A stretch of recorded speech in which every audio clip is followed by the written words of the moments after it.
Oke, bismillahirrahmanirrahim. Assalamualaikum warahmatullahi wabarakatuh.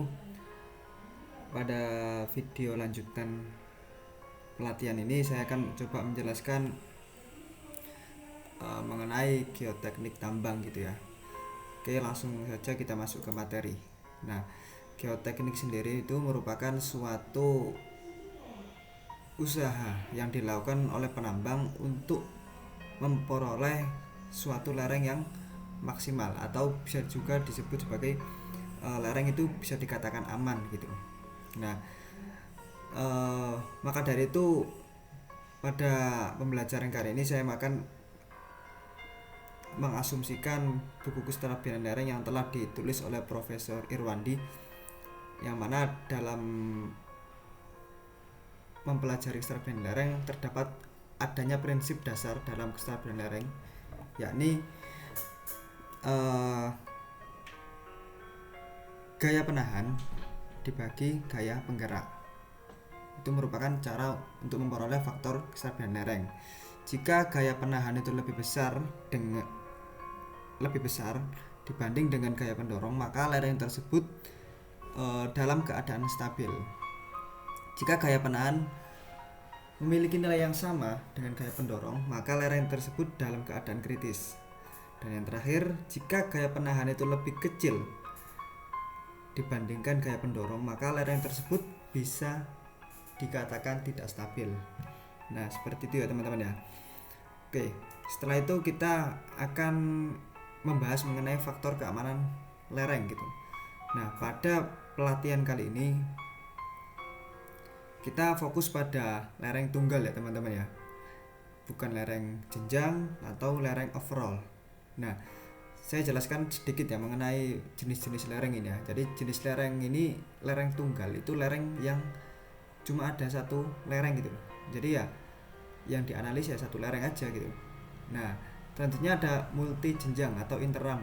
Ya, jadi lereng jenis ini itu memiliki lereng yang banyak. Di samping lereng itu banyak, dia tuh di antara lereng-lereng itu terdapat akses jalan. Nah, terus yang terakhir ada lereng keseluruhan, lereng overall. Jadi lereng overall ini lereng yang dibuat dari topografi atas atau surface sampai bottom pit ya teman-teman ya. Jadi bottom pit itu elevasi terbawah dalam melaksanakan kegiatan penambangan itu sendiri gitu, makanya disebut sebagai bottom pit. Nah, coba saya jelaskan sedikit ya mengenai faktor keamanan ya. Nah, faktor keamanan jika kita itu mendapatkan atau memperoleh lereng tunggal, maka faktor keamanan itu minimal 1,1. Jika di bawah 1,1, lereng tersebut dikatakan tidak aman. Dan jika lereng itu di atas 1,1, sangat aman. Gitu ya. Jadi pada pelatihan kali ini kita tidak membahas mengenai FK dinamis maupun probabilitas kelongsoran. Kita fokus pada jenis lereng tunggal dan dampak longsornya itu sendiri. Ya. Oke. Sebelumnya sebelum kita mendesain suatu lereng, kita harus mempertimbangkan juga faktor penambangannya gitu loh. Nah, faktor penambangannya ini berada di Kabupaten Ponorogo ya teman-teman ya. Jadi tambangnya batuan teras dan lokasinya itu terletak di desa. Kalau skala batuan itu kebanyakan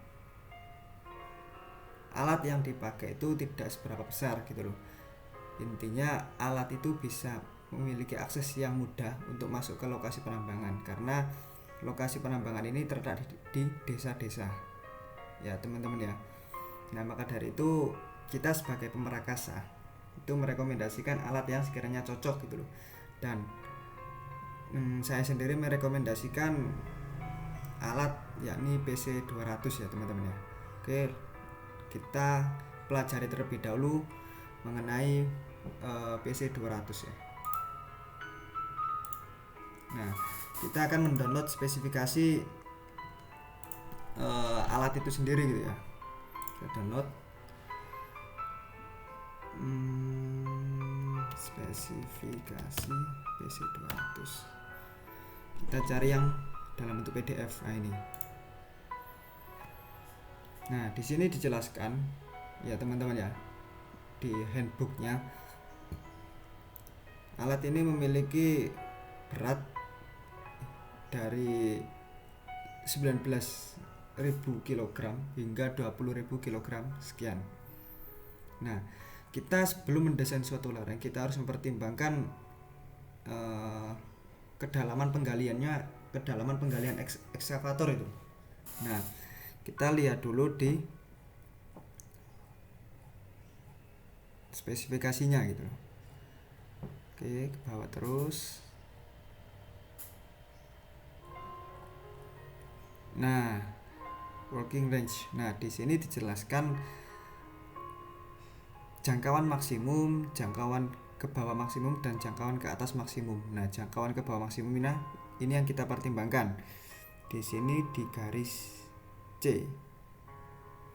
Di garis C maksdiknya kita memperoleh nilai sebesar 5.380 mm. Nah, kalau dimeterkan 5 meter lah. Jadi maksimum tinggi lereng yang kita buat yakni 5 meter. Ada juga yang 6 meter dan sekian, dan 6 meter sekian, tergantung spesifikasi tipe dari PC200 itu sendiri ya teman-teman ya. Oke, setelah itu kita mencoba mendesain lerengnya. Nah, kali ini saya menggunakan AutoCAD 2018. Sebenarnya untuk mendesain lereng sendiri itu tergantung teman-teman saja, bisa mudahnya pakai mana. Nah, kali ini saya menggunakan AutoCAD 2018 ya. Kita akan mendesain lereng dengan tinggi 4 dan 30. Nah, berhubung komoditasnya ini merupakan batuan truss. Nah, batuan truss ini termasuk ke tipe batuan sedimen ya teman-teman ya. Jadi dia itu memiliki kekerasan yang tidak seberapa keras gitu, nilai UCS yang sangat rendah. Jadi berhubung dia itu termasuk dalam batuan sedimen, yang mana batuan sedimen sendiri itu memiliki tingkat kekerasan yang rendah, maka lereng-lereng yang akan kita buat itu memiliki sudut-sudut yang kecil gitu loh, kisaran 30 sampai 50. Kita tidak bisa mengasumsikan sudut lerengnya hingga 80, 60, bahkan 85. Itu tidak bisa teman-teman ya. Pasti faktor keamanannya itu sangat tidak aman. Nah, beda kalau kita menambang pada beberapa batuan yang masif gitu ya, seperti batu basalt, andesit, dan lain sebagainya yang memiliki nilai UCS yang sangat tinggi. Nah, jika kita menambang batuan-batuan dengan komoditas tersebut, maka kita bisa merekomendasikan lereng-lereng yang memiliki sudut yang curam gitu. Nah, berhubung kita ini memiliki komoditas truss sedimen, maka lerengnya kita tidak boleh memiliki sudut yang sangat besar. Nah, oke, kita akan mencoba lereng dengan tinggi 4 dan sudut 30. Nah, pertama kita atur terlebih dahulu di sini. Nah, 30, 60, 90, 110. Nah, ini merupakan kelipatan. Nah, jadi trigonometrinya teman-teman ya. Oke, langsung kita buat. Kita klik line. Nah, line tingginya 4. Langsung kita ketik 4 di keyboard. 4 enter. Terus, nah, 4 enter. Oh, jangan 4, langsung saja. Nah, setelah itu kita buat kemiringannya. Nah, kemiringannya tadi sudah kita atur, yakni 30, 60, 90, dan 120. Langsung kita klik saja.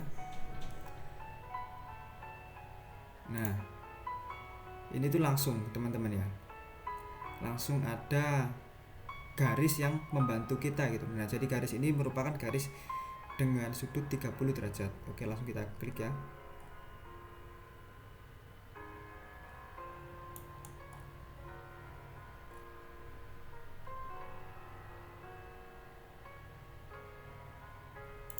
Nah, setelah itu kita akan mengukur sudutnya dengan cara klik DA pada menu komen, DA space, klik yang atas, klik bawah. Nah, sudah 30 kan. Nah, terus setelah itu kita harus tahu dulu tingginya ini berapa. Nah, tadi kita buat tingginya 4. Kita cek apakah benar atau tidak. Pilih menu annotate. Nah, dimension. Nah, sudah ketahuan toh tingginya 4. Oke, berarti kita tinggal menyelesaikan tepi-tepinya saja. Nah, untuk bench. Nah, benchnya ini menyesuaikan teman-teman sendiri gitu. Kita menggunakan benchnya berapa. Nah, biasanya kalau saya menggunakan berhubung materialnya lunak, saya menggunakan tinggi benchnya 5 ya. Jadi kita langsung buat aja home line. Nah, langsung kita klik tombol 5 di keyboard, 5 enter, kita escape. Nah, ini tingginya, ini panjangnya sudah 5. Nah, kita cek ya dimension. Nah, sudah 5 toh. Setelah itu kita buat yang atas lagi, home line. Nah, 5 enter. Nah, sudah kan. Setelah itu kita lengkapi lerengnya.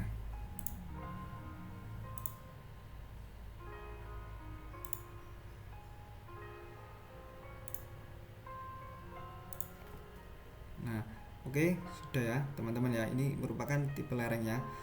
Nah, saat kita menekan garis line-nya ini masih belum menjadi satu kesatuan atau masih terpisah. Nah, bagaimana cara menjadikan kumpulan line ini menjadi satu line? Kita blok terlebih dahulu. Klik menu J. Klik J pada keyboard. Nah, J ini merupakan kepanjangan dari join ya, teman-teman ya. J enter.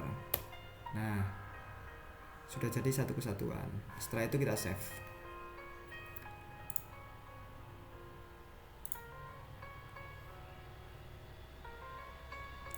Kita cari folder penyimpanan pembelajaran kita.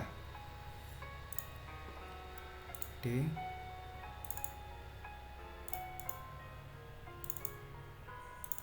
Nah, pembelajaran. Oke, bentar.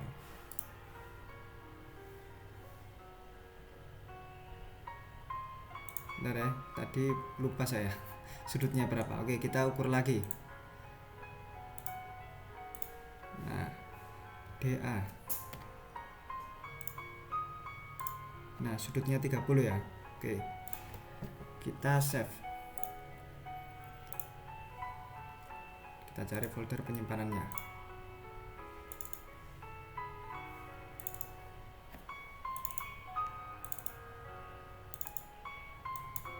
Nah, kita save dengan nama file T. Tingginya tadi 4 meter dengan sudut 30 derajat.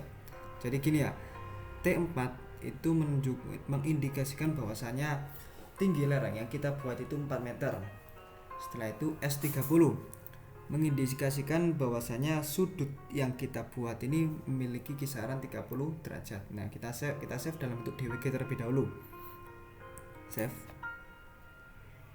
Nah, oke, save sudah masuk ya. Nah, berhubung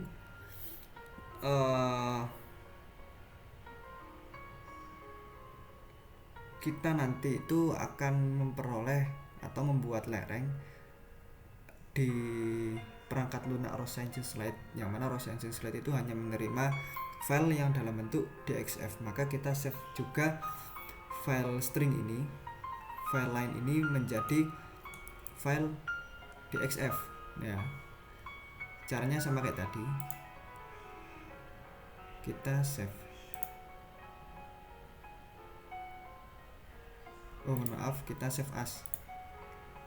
Nah, langsung di menu pilihannya kita pilih DXF 2018 ya teman-teman ya. Oke, kita klik, kita save. Oke ya, save as ya, sudah berhasil. Setelah itu kita X ya teman-teman ya. Jadi kalau layernya ini masih menyala, nanti tidak akan bisa terbuka di Rose Engine slide-nya. Oke, kita X ya. Yes.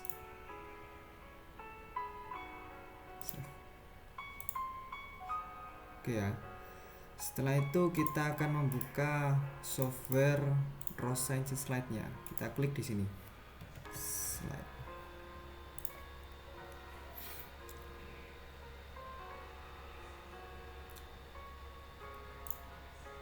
Nah, setelah itu kita akan memasukkan external boundaries, yang external boundary yang lereng tadi yang sempat kita buat ya. Kita masukkan di menu file, di import, terus import DXF. Nah, external boundary. Nah, di sini ada menu pilihannya banyak. Ada external boundaries, materials boundaries, water table, dan sebagainya. Nah, berhubung kita pada pelatihan kali ini akan fokus pada lereng tunggal, maka kita hanya yang kita butuhkan hanya external boundariesnya saja. Nah, nanti kalau kita membuat lereng dengan tipe lereng yang interam atau overall, kita juga bisa memasukkan material boundaries dan juga bisa memasukkan material airnya. Nah, oke, kita import. Kita cari file penyimpanan yang tadi, geoteknik, di pembelajaran. Nah, T4 S30. Nah, ini ya teman-teman ya. Nah, kita coba hitung lagi berapa sudutnya. Nah, di sini ya, dimension angle. Nah, kita tarik. Nah, oke, 30. Terus kita harus mengetahui tingginya. Nah, tingginya 4 toh. Nah, setelah itu kita atur arah longsorannya. Ya teman-teman, kita menuju di analisis, di project setting. Nah, di sini masih tertera bahwasanya arah longsorannya dari right to left. Ya, dari kanan ke kiri. Sedangkan lereng yang kita buat itu nanti outputnya lari longsornya dari kiri ke kanan. Maka dari itu kita rubah dari right to left menjadi left to right. Kita klik oke. Ya, setelah itu kita akan memasukkan material parameter inputannya teman-teman ya. Kita menu di kanan, klik kanan di lereng yang kita buat, terus material properties. Nah, di sini terdapat menu pilihan kriteria kelongsoran. Ada banyak ya, ada Morkolom, ada Hopbron, Genopron, dan sebagainya. Nah, pada pelatihan kali ini kita fokus pada kriteria keruntuhan Morkolom. Ya, kita beri nama material truss. Nah, untuk mengubah warna lerengnya, kita pilih di color. Terserah teman-teman mau beri warna apa. Saya akan beri warna merah. Terus material inputannya seperti berat jenis, kohesi, dan sudut gesek dalamnya ini diperoleh dari hasil pengujian lab sampel gitu loh. Nah, kalau kita menggunakan probabilitas ini, maka sampel yang kita peroleh itu harus lebih dari 1 dan dianalisis distribusi yang cocok itu yang mana. Nah, berhubung kita fokus pada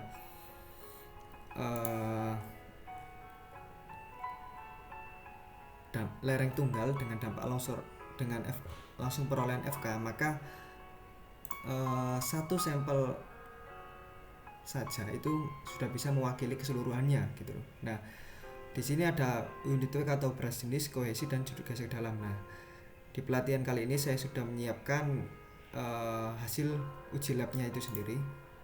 Nah, di sini saya sudah mendapatkan hasil uji labnya berupa berat jenisnya sebesar 24 kN per meter kubik, dengan kohesi 8,66 km/m² dan juga pi sudut gesek dalamnya 30,2. Oke, kita inputkan ya.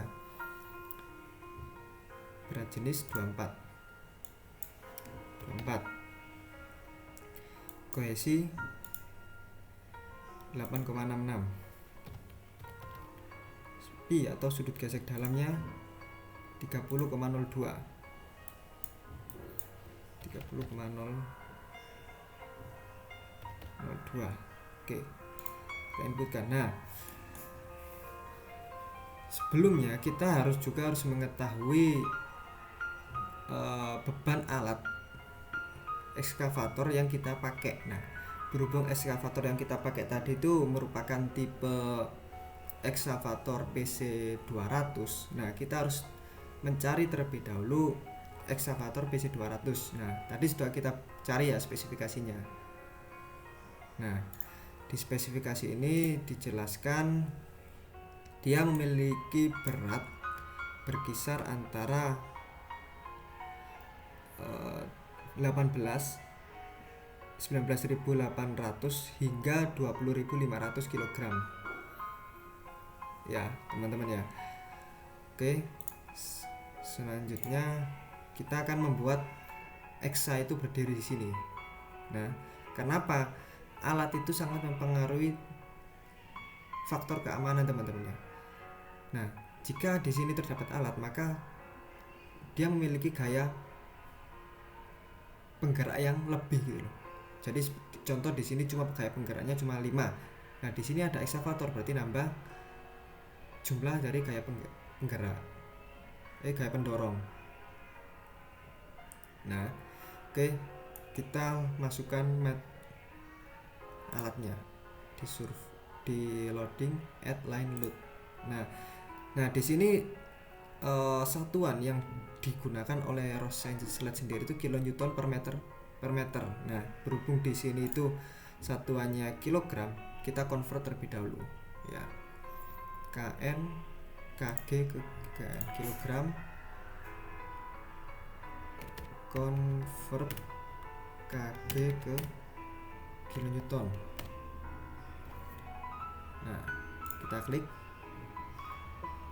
Nah, alatnya memiliki, kita pakai alat yang terberat ya, 20 dengan PC 208 MU. Dia 20.500. Kita klik di sini. 20.500. Kita convert. Nah, di sini perolehannya 201,04 kilonewton. Nah, kita masukkan 201,04 kilonewton. Kita oke. Terus kita taruh di sini alatnya. Nah, setelah itu kita akan membuat gridnya untuk memperoleh FK-nya.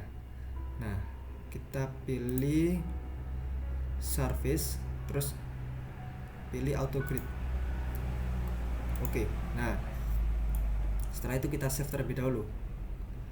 File, save. Nah, kita masuk di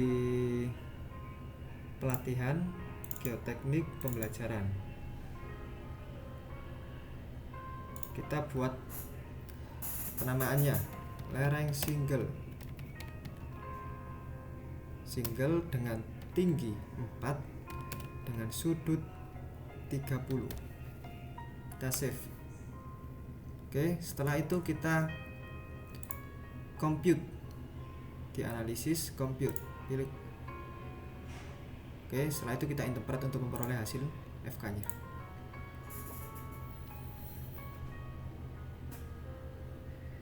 Nah, dia memiliki hasil FK yang 1,5 ya, 1,5 20. Kita lihat tabel Capman 1827. Nah, di sini FK minimalnya jadi 1,1 ya teman-teman ya. Jadi jadi kita sebagai geotek, kita harus mendesain bagaimana lereng itu memiliki nilai FK yang mendekati 1,1. Nah, 1,5 itu boleh, bisa kita ambil, tapi perolehan cadangannya nanti semakin sedikit. Nah, teman-teman, itu ya teman-teman ya, 1,520. Oke, kita catat di sini. Tinggi 4 dengan sudut 30 kita memperoleh 1,520. Nah, oke ya, setelah itu kita harus mendapatkan FK dari tinggi 4, sudut 40, tinggi 4, sudut 45 sampai tinggi 6 dengan sudut 50. Ya, seperti itu. Nah, sebelumnya saya sudah menyiapkan ya teman-teman ya. Ini merupakan hasil perolehan FK. Kita copy, pastekan. Nah, berhubung eskavator yang telah kita buat, yang kita pakai ini, kita ambil yang paling rendah saja ya teman-teman ya, jangkauannya. Dia hanya memiliki 5 meter saja kedalaman maksimal. Jadi otomatis tinggi yang tinggi 6 ini sudah tereliminasi, sudah tidak terpakai. Oke, kita beri tanda ya. Nah, sekarang tinggal tinggi 4 dengan tinggi 5. Kita lihat tinggi 4 dengan peroleh sudut 30.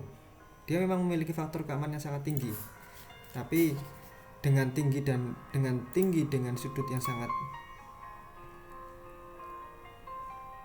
30 akan mengambil cadangan yang sangat banyak gitu.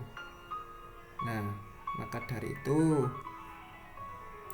kita akan mencari tinggi yang relevan ya. Jadi tingginya tinggi 5. Nah, dari tinggi 5 ini sudut 30 sampai 50, mana yang FK itu mendekati 1,1 teman-teman ya. Nah, jadi kalau kita mengambil yang tinggi 5 dengan sudut 50, ini sangat tidak masuk akal ya teman-teman ya.